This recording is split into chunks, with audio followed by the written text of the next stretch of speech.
very pleased the Pork Congress Planning Committee asked me to be part of Pork Congress this year, and they asked me to talk about several things. My practical experiences with PED. I've got a clinic, Suidae Health and Production in Algona, Iowa. We have a satellite clinic in Morris, Minnesota, a satellite in Hardington, Nebraska, and then in addition to that, I've got partners that practice out of Sac City, Iowa, and Albert Lea, Minnesota. So to say we're in an area where we've been neck deep in PED, I think is fully a fair statement. Management recommendations, biosecurity, control strategies, vaccine efficacy. We're very young in that, but maybe have a little insight. Decisions regarding herd exposure, and then feed mitigation. And that one has been emotional and highly debated, but I'm gonna dive into the deep end there. So a little bit about a lot of things. We'll probably take a little break around the time of Pork Expo, and I should be done about Christmas. Actually, I'm gonna try and be very brief and hopefully leave some time for questions. Most of you have seen this probably 2 or 3 or more times, but I think it's really, really important, and I'm going to spend just a couple minutes. For me personally, this was a life-changing event. I happened to be president of the American Association of Swine Veterinarians at that time, and to say this came out of left field would be a bit of an understatement. But on Thursday, May 16th, the announcement came on actually, I received it on May 17th. I'd been given some prior warning a little bit, not a lot, but a little bit. The National Veterinary Services Laboratory, in close collaboration with Iowa State University, reported that PED had indeed been detected in the U.S. Coronavirus associated with diarrhea and vomiting doesn't really affect people other than economically relative to pork producers, good or bad. And although this is the first known detection in the U.S., it was reported that it existed in many other countries. And I think technically that's true. But everywhere we've seen this particular virus introduced, it acts like a foreign virus. The population of pigs that are affected in an epidemic way. There doesn't appear to be any prior immunity to that virus or any cross protection to that virus in those affected populations. Similar announcement came out about that same time. Really the point I'm trying to make here is that it affected several herds at a very similar time in multiple states. These were disconnected systems. There weren't trucks going back and forth. There was no interconnectedness. Indiana, Iowa were certainly affected. At the same time, there were suspect herds in Colorado that probably the next day or the day after were declared positive. There were concerns in Illinois, and then a little bit later, we decided that indeed there had been a concern in Ohio even earlier. What's really important to me in this is a virus that didn't need to be here. This isn't a virus that somebody walked through an airport on the soles of their shoes that went to one farm and then spread from there. This, in my mind, was a point source origin virus. Something we did that affected multiple disconnected herds in the same time frame made those herds positive. And to me, that's, even though you guys have probably heard it numerous times, it's worth talking about again and again and again, because we don't need to have PED in this country. So we'll come back to that in a little bit. What was really interesting about this virus early on, of course, there were conference calls and meetings, a lot of concern, a vacuum in regard to what do we do, who's obligated to provide the leadership, those sorts of questions. Very early in that conversation, USDA decided they didn't have this virus on a list of foreign animal diseases. Neither did OIE, which is the international body that really governs that. So there was a little bit of a vacuum into how this virus fit in. It wasn't a foreign animal disease as we think about it, although it was clearly a foreign animal disease relative to how it initiated disease in this country. But we wound up calling it a transboundary disease. And that, in essence, help me out here, Dave, but in essence, that means that USDA or our state vets has had some regulatory authority, but USDA really didn't. Correct. So that really, a lot of good people at all levels, but that really created a void in the leadership of who's going to do what, who's obligated to do what, who needs to do what. And USDA, I think, had a clear willingness to help, but no authority to do so. So another thing that I think is really important, this virus, it's a RNA virus. RNA viruses change readily. Well, this one was 99.4% homologous to a strain found in 2012 in China. I think anybody who thinks like I do or does what I do for a living is convinced that virus was introduced from China into multiple herds, into multiple states, into multiple disconnected systems at a given point in time. That, to me, is very concerning.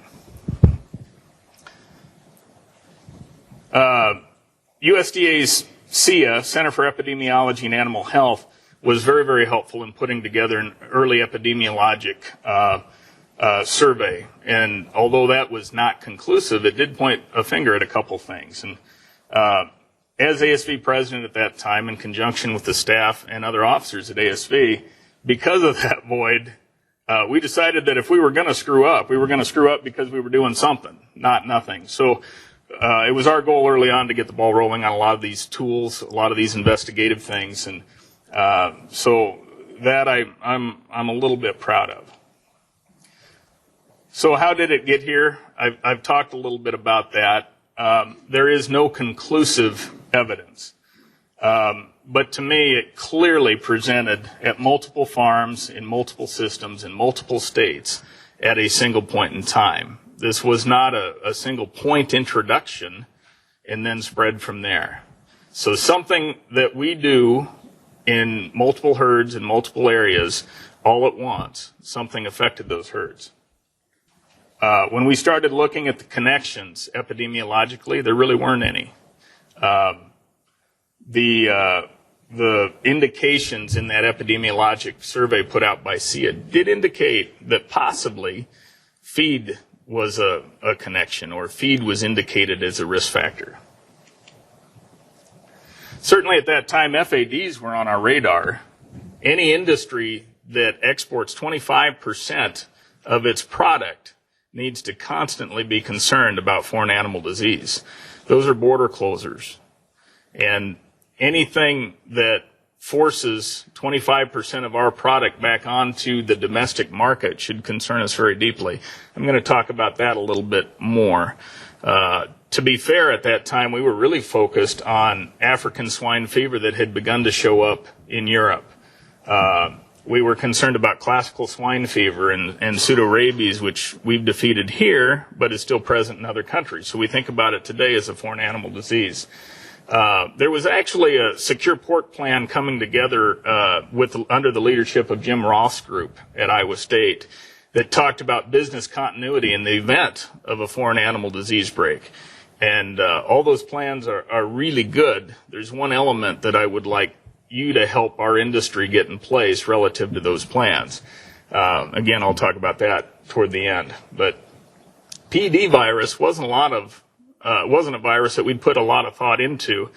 At our annual conferences, ASV members in March of that year, so a couple months before the break, in our Swine Health Committee meeting, Dr. Robert de Rosier from Canada mentioned in some of his comments that, hey, there's this weird virus in China that we ought to be paying a little attention to.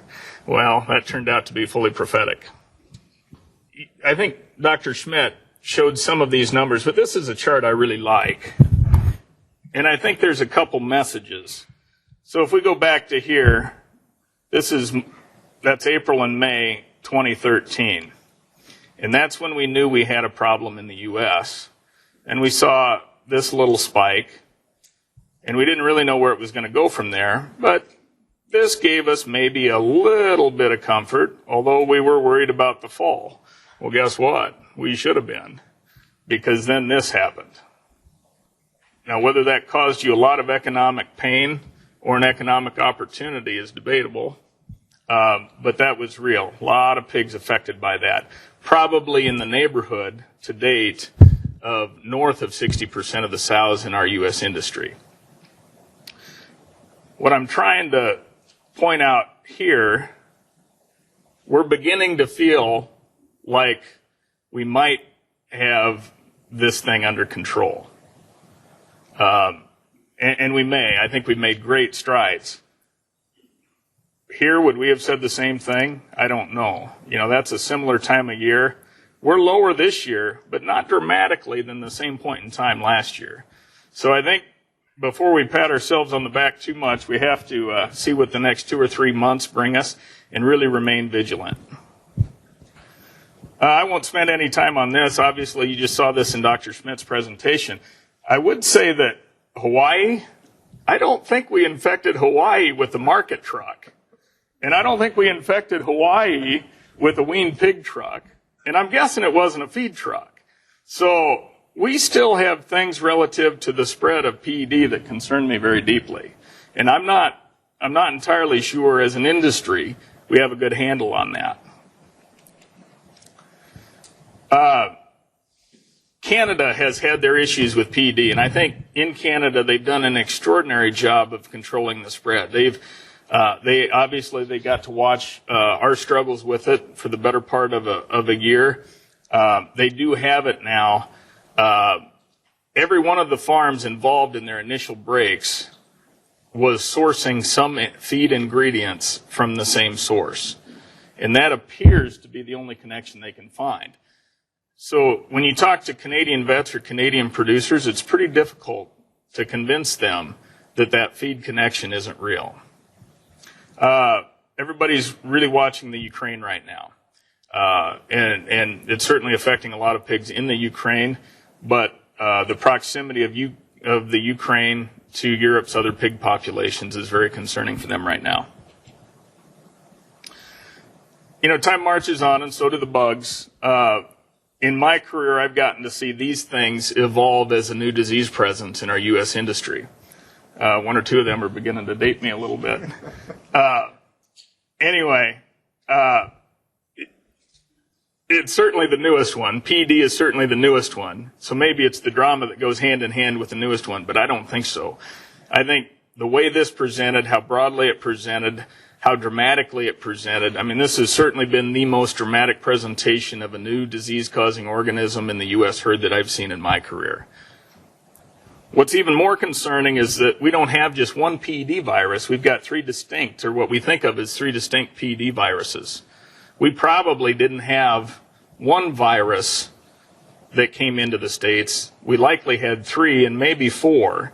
With what Dr. Schmidt talked about is porcine delta coronavirus, another related virus that causes disease in pigs, certainly not at the level that PED does, but it is here, and I think we should not forget that those 4 viruses are all new. Why haven't we seen classical swine fever or foot and mouth or African swine fever?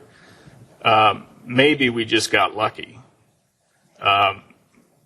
Maybe grace saved us. I don't know. You decide that, but I think that's a valuable question to ask.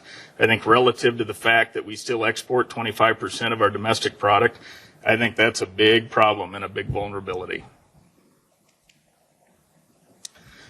Obviously, our original observations, very high mortality, TG-like disease in sow herds spread out geographically.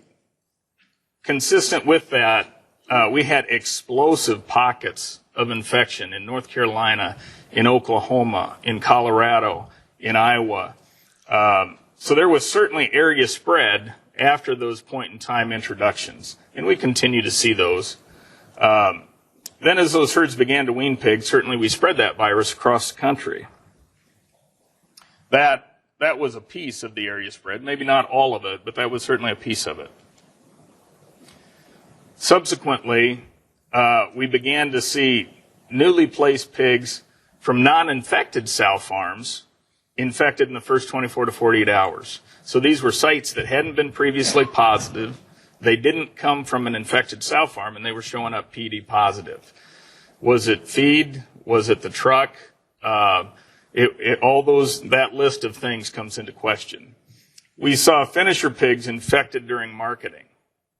I don't think there's a big mystery there. We just weren't doing a good enough job relative to market trucks. And I'll talk about it a little more in a minute, but I'd have probably told you at this point in time, our biosecurity was pretty good. Well, it may have been relative to 20 years earlier, but it wasn't good compared to today. And I hope a year from now, we're better yet than we are today. Infected sites, marketed, cleaned up, new pigs come in, immediately become infected. Now, that could have been the infected site. So we really had to work on our disinfection protocols as well as all the other things that went around the transport and placement of those pigs. Clean isn't always clean. Clean isn't always clean enough. Constant attention necessary there. I've got one partner. When we talk about what does PED do in nurseries and finishers or in wean to finish barns, we certainly don't have the mortality that we see on the sow farm, but he's pretty fond of telling people that it's not a growth promotant. It doesn't do us any good. It causes us grief. We'll typically lose anywhere from 12 to 15 days to market. In nurseries, we'll see 3 or 4% additional mortality in culls. In finishers, let's call it 0 to 2% additional mortalities in culls and that subsequent loss in gain. So how was our biosecurity in April of 2013? Well, again, I just said, we're not doing bad. We're doing better than we were years ago. Not bad overall. Was it good enough to keep PED out? Absolutely not. When we really dug into that, we saw producers that weren't washing trucks between market loads. We began to become concerned that even though we weren't hauling negative pigs, we might be infecting pigs because we delivered pigs to the slaughter plant and that truck came right back to our site, and we know we did that. So a lot of things biosecurity-wise to refocus on at that point in time. Piglet transport trucks, we actually, and we hadn't caught it before, but we actually consult a little bit for a system whose producers, whose owners were driving to the sow unit to pick up their pigs. Well, some of them were doing that in trucks that wouldn't have passed inspection. So, again, a lot of things to pay attention to. And I think the industry responded to that really well. And my hope is that we're reaping the rewards of that in this period of time. We'll be a little more confident in 3 or 4 months. Going through the early PRRS days, PRRS was really insidious. It hit our country in 87. We didn't even know what to call it until 91. So we were chasing a virus. We weren't even sure it was a virus at the time. Didn't know how it spread, didn't know anything about it. So really the talk of the time was there are 2 kinds of herds, those who have it and those who are going to have it. And to some extent that played out. So when PD broke, the industry chatter sounded pretty familiar. What do we do? How is it spread? Are we going to get it anyway? There was this sense of inevitability, and there was actually talk among some people about intentionally exposing sows at strategic points in time where those pigs might be less valuable. Say during summer months that affected winter marketings versus winter months that affected summer marketings. There was actually quite a bit of talk relative to intentionally infecting sows.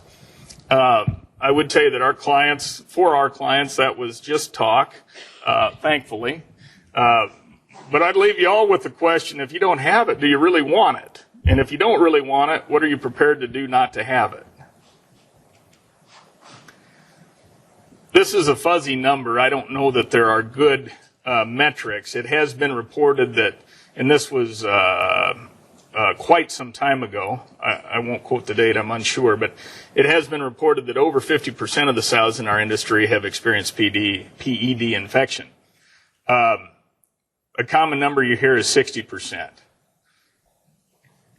I'm not bragging here, don't take it that way.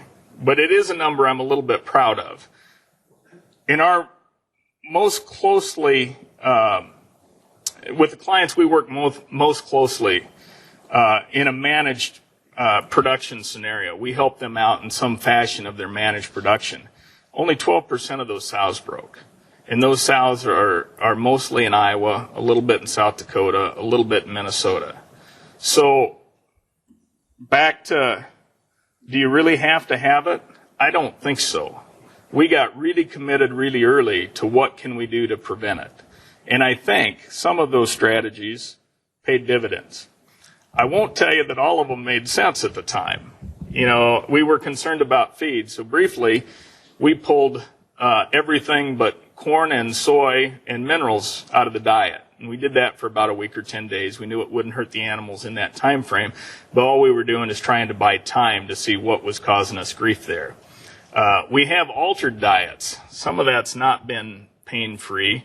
A lot of systems are removing things of animal origin in their diets.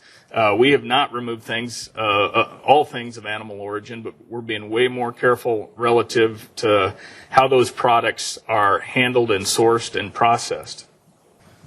We certainly put a lot more emphasis on trucking. We were doing truck wash audits at the time. We're doing way more of them now. Some of those truck washes like us, some of them don't. I think it probably goes hand in glove with the territory.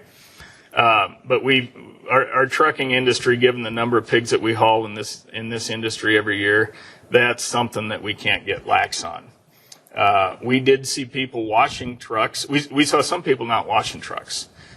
We corrected that immediately. We saw some people washing trucks but not disinfecting. In my mind, if you're not going to disinfect, you probably shouldn't waste the time washing.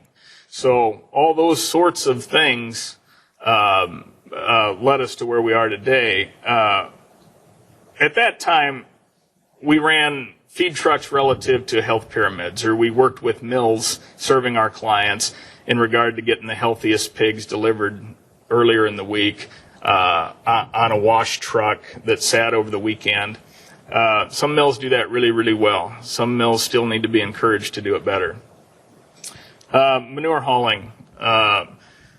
Pigs create so much PED virus. In a milliliter, in 1 cc of manure, there are literally billions of viruses. In a pig, there are trillions of viruses, and it is highly, highly infectious. So it probably takes less than we can see with the naked eye to infect a pig. Not probably, certainly does. So manure hauling, downtime, trying to get a custom hauler that just came from a dairy, not a pig farm, all those sorts of things we worked really hard on. Much more purchased equipment from our clients. They stepped up and they said, hey, relative to letting that cause me risk, moving it farm to farm, we'll just buy it and leave it here. So we began to source customers, or began to work with customers relative to taking deliveries less often, trying to reduce the traffic on their farms. Largely that's worked. It's not perfect. Emergencies still happen, so we can still get product there overnight if we need to, but we're working hard to only get suppliers there or drivers there twice a month or even once a month in some cases. Those supply trucks themselves, obviously when we went through PRRS, there was the whole snowball body of work that got us pretty concerned. I think that's more relevant to PED than it was to PRRS, given the infectivity of PED. And then the whole feed question. Feed people were and rightly so, understandably so, folks that serve in the feed industry thought immediately that there was no way feed could be a vehicle for the transmission of PED virus. And by rights, that's probably true. That should be. It's true that should be. I don't believe it's true that it is. If you look at how plasma is processed, that processing protocol should render plasma absolutely non-infective. It should.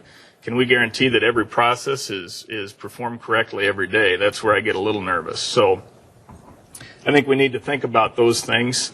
I don't think we necessarily have to abandon all animal source products, but certainly we need to put some thought into how we want to source those products and what products we're willing to use. I wish I had a slide of this, but I'd like to draw this vision in your head. You know, we've talked about corn, we've talked about distillers, we've talked obviously about the animal source ingredients, but I have this image in my head of a cold January day and somebody delivering corn to their local co-op. And in northern Iowa, where I live, there's generally cold wind blowing snow through the dumping area, and near the end of that, we sweep everything into that pit, and it goes right in with the corn, and that corn may set for 2 weeks in a bin, or it may be in feed that afternoon, and we have no control over that. So it's certainly not beyond the realm of my expectation that we could put PD virus through area spread, through truck tires or blowing snow or whatever, right into our corn pit. Similarly, most of you have driven by all kinds of ethanol plants. How often do we see a great big flock of birds perched on the distiller's grain that will very soon be in our feed? I mean, that's really common. We know birds can spread TGE. We know TGE is in the same family of viruses as PD is. So to me, we better be paying attention there. There was talk about vitamins. Most of our vitamins as an industry are sourced outside this country, a very large fraction of them. Many of them are sourced in China. Many of those vitamins have carriers that are rice hulls or something similar to that. So could the carriers for the vitamins provide a point source of infection? Not so much the vitamin itself, but what carries the vitamin. And then obviously feed trucks. We know we can carry virus, not just PD virus, but we know we can carry multiple pathogens on the undercarriage of a feed truck. There has been some feed research done. Scott D. Did some research, and at the same time we were doing some research ourselves. Scott D. took feed and put PD virus in some of it, and then he had positive and negative controls. And what he clearly showed is that we can transmit PD virus. It is infective in feed. Pigs fed that feed will get sick. We did the same thing testing a winter model, same sort of study under very cold conditions, and showed the same thing. We can infect pigs all day long with feed.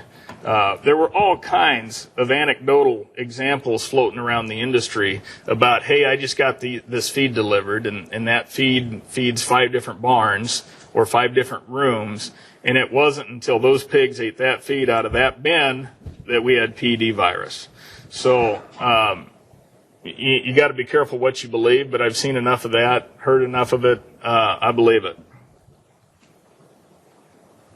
We're going to switch gears a little bit. Tyler Benton asked me to talk a little bit about this. What goes into the conversation of once you've got it in a sow herd, do we want to eliminate it or do we want to control and manage it? I'm a swine veterinarian, and I guess by default, I think if we don't have to have it, let's get rid of it. So that's my bias on life. That's my bias on pig health for the clients that I work with. And we found that in 2 of 3 sow herds, that elimination actually was quite easy. You know, you expose the sows, you clean up the unit, you manage the pig flow a little bit, and in 2 of 3 farms, you'll kick the virus off the farm. Not a problem. 1 of 3, it's a little more problematic than that. In 1 of 3, in some of those herds, we had to redefine what cleanliness was. You know, cleaning up the environment was really, really important. I went into one of these farms on one day, Western Iowa farm, and they had done an absolutely masterful job of cleaning up the unit. I mean, it was wonderful. Really had done a nice job. And I looked in the feed pans and the farrowing crates, and there's 3 inches of brown feed-like substance with wash water and probably a little disinfectant poured on top. So not a big mystery on that farm. We went through a process. We redefined what we expected relative to cleanliness. Some units, depending on how they're configured, based on how they're constructed, if they have a center hallway with a lot of traffic, some of those we had to wash and disinfect twice a day. It's almost impossible to get those central hallways with all that kind of traffic dry, and I think drying is really, really important. But we went to more stringent cleanup, more washes, higher level of disinfection.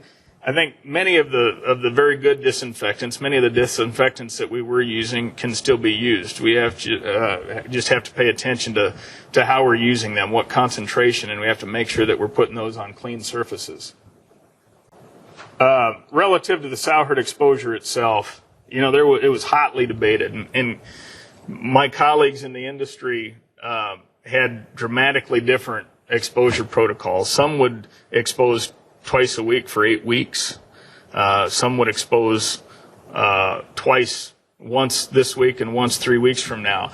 There was no standardization there, and I'm sure there's still not. To me, the key point is if you put PD in a pig, it creates billions, trillions of viruses. It's not hard to get pigs exposed to PD virus. It can be hard to clean it up, but it's not hard to expose pigs. So my personal bias is that a lot of those early PD exposure programs were aggressive to excess. Not sure that was necessary. Certainly, I believe that the challenge lies in the cleanup, not the exposure, and that's kind of what I was just talking about. Another thing on some of those more problematic farms, it's not uncommon to have shallow manure storage under the farrowing crates. As that level comes up, we know we store PED quite effectively in cool effluent. So getting those drained and cleaned up became a battle on some farms, but certainly was doable. Model of production. On sow farms with big farrowing rooms, where we get used to weaning half a room, we had to throw that out the window. We had to, it's not uncommon to see farms with two crate lines full of to-be weaned pigs and loaded sows in the other. And that means we had to wash that room while there were still pigs in the room. I still see that today. And it's really a function of our sow population versus our farrowing room size. But it's not easy to manage. But in order to walk the virus off the farm, we have to be committed to all in, all out production. And we have to get those areas cleaned up. We can't be blowing stuff around with a power washer. Some farms like piglet holding rooms, and I developed a dislike for these early in my career because they're generally abused. It's a really handy management tool. You can wean today, create your breed group. You don't have to ship those pigs for 2 or 3 or 4 days or a week. I think that's hard on the pigs, and it is certainly hard relative to breaking an infectious disease cycle. We can't get the virus off the farm if the virus is in the pig and the pigs are still on the farm. So not big things, but all things we need to pay attention to.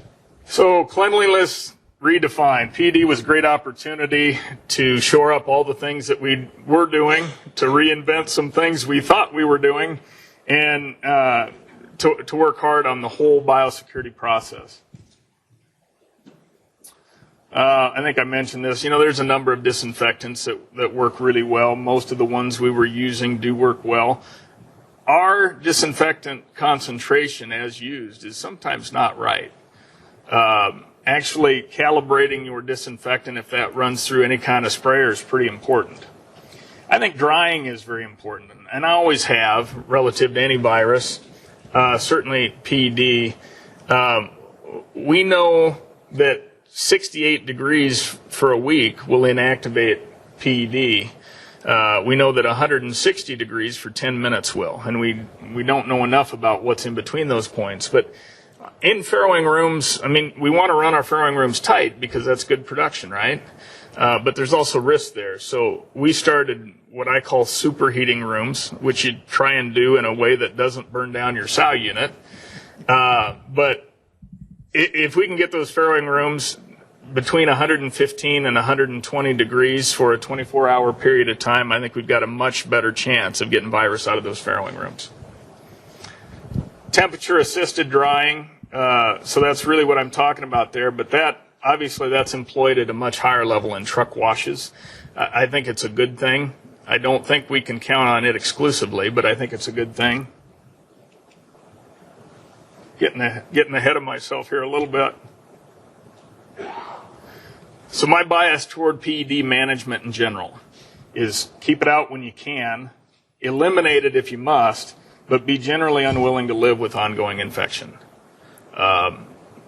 To date, I've not been convinced that we have to live with PED. It's certainly my bias that we don't.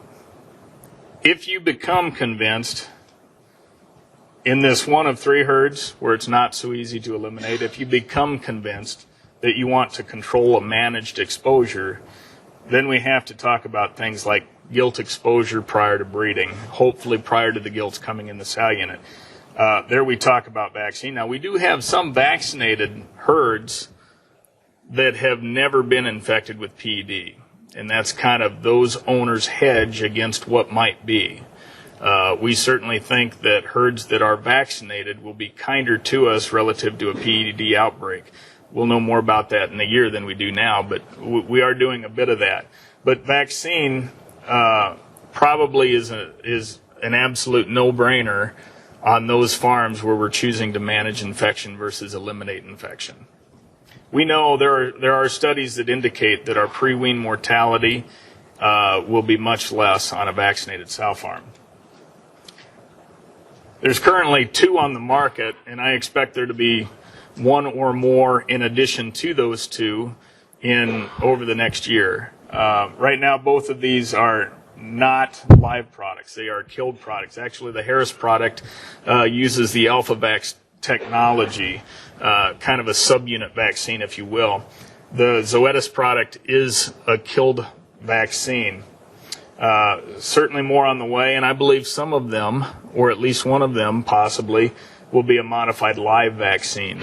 So, we always think about modified live vaccines offering relatively better protection than killed products, certainly at least in viral infections. I don't see why that won't be the case this time. I would like to introduce the concept, and this is at least how I think about the world. When we shoot sows pre-farrow, when we try and vaccinate sows pre-farrow, we're really trying to induce colostral immunity. We're trying to create antibodies in that sow that will be deposited in mammary tissue that will then enter colostrum, and that colostrum, those pigs will drink it in their first 24 hours of life. They'll ingest that colostrum. Those antibodies will actually be absorbed out of their gut systemically in that pig for about 24 hours prior to gut closure. After 24 hours in the piglet life, that doesn't happen very much. But in that first 24 hours, that's really what we're trying to do. In most pre-farrow vaccines, colostral immunity is what we're trying to stimulate, what we're trying to maximize. I'm not sure that's true in PED vaccine. What we found so far is that PED given 1 week to 10 days prior to farrowing works better than where we'd classically give it 3 to 6 weeks prior to farrowing. Sows begin to sows begin to deposit antibodies in their colostrum about a month prior to farrowing. So when I'm chasing colostral immunity, I try and time my pre-farrow vaccinations such that immunity in the sow is maximized about 4 weeks pre-farrow to coincide with the time when that sow is beginning to develop those antibodies for the pig, or beginning to concentrate those antibodies for the pig that will go into that pig in the form of colostrum. Our approach PD-wise, I think it's going to be different. I think there we're more so counting on a lactogenic immunity effect at the level of the gut, not systemic protection. We'll see if I'm right on that, but so far I think we're on the right track. We're giving vaccine much later to pre-farrow sows than we ordinarily would. It certainly is paying dividends. this stuff is expensive, so we want to be careful in regard to how we use it. But I think for those herds that are chronic and we're going to control, it's a no-brainer. What we want to do in naive sows, we're doing some of everything. I hope the picture's clearer on that a year from now. PD vaccine, we don't expect that to prevent infection. I think that's an unrealistic expectation. But I think it will improve the results that we get when we are infected or do become infected. And this is just a summary of really what I just told you. I do think, in addition to what I just said, vaccine may indeed help us get virus off the farm. If we shed less virus due to vaccine-antibody interaction in the gut, if we're actually shedding less viable virus, I think it'll be easier to clean up. The total volume of virus shed on a farm in a PD break it's unheard of. It's massive. So anything we can do to regulate that down in a downward fashion, I think probably is helpful to us. You know, probably never in my experience. I mean, I get to work with great people on all levels of our industry, from producers to our association members to our association's leadership, whether that's National Pork Board, whether that's the State Vet's Office, whether that's NPPC, IPPA, the American Association of Swine Veterinarians. I mean, we got an industry full of great people. Probably never before have I seen an industry come together cooperatively so quickly than I did in this case. And I think kudos to the industry. You all deserve a pat on the back for that. You know, we're a pretty competitive industry. Competition in this case went out the window. Companies were helping each other out. Farms were helping each other out. Vets for those farms were helping each other out, answering this question or that question. Hey, what'd your experience show? How'd you get along doing this? I was really proud to be part of this industry during that period of time. It was full of challenges, but I think all the producers and everybody that supports the producers really stepped up. So I'd just like to say kudos to the industry in that regard. And I think that allowed us to make progress. You know, obviously our association stepped up,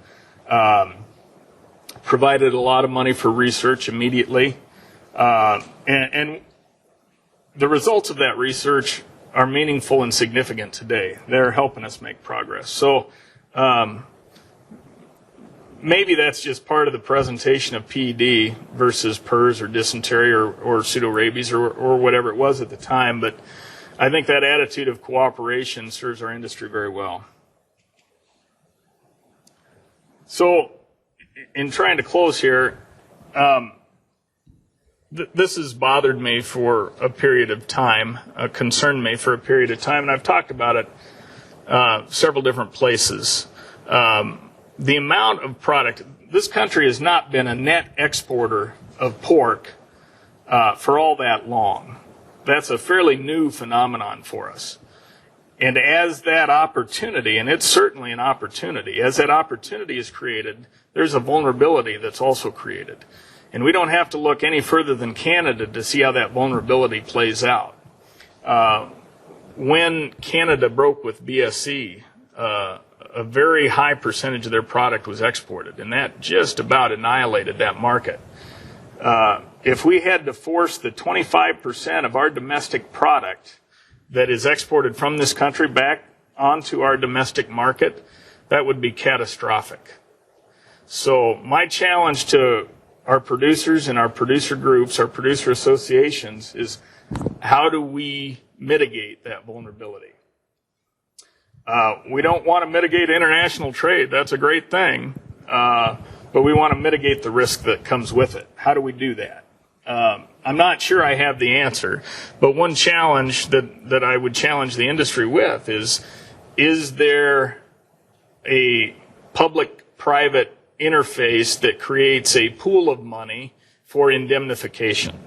It seems to me that if that happened, we would have to bring our domestic herd together with domestic production, similar to the dairy buyout programs of the past. So I'd ask you all to put a little thought into that. I don't want to go through that period of time if we don't have to, where we're producing 25% more product than we can get rid of. that will cause us all a great deal of pain.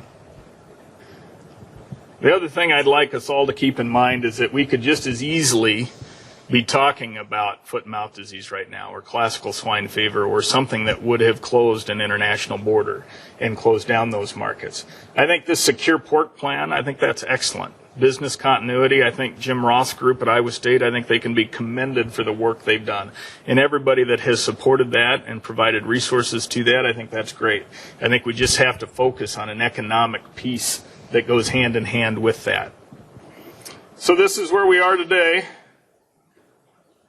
Let's hope we don't see this. Everybody stay on their toes.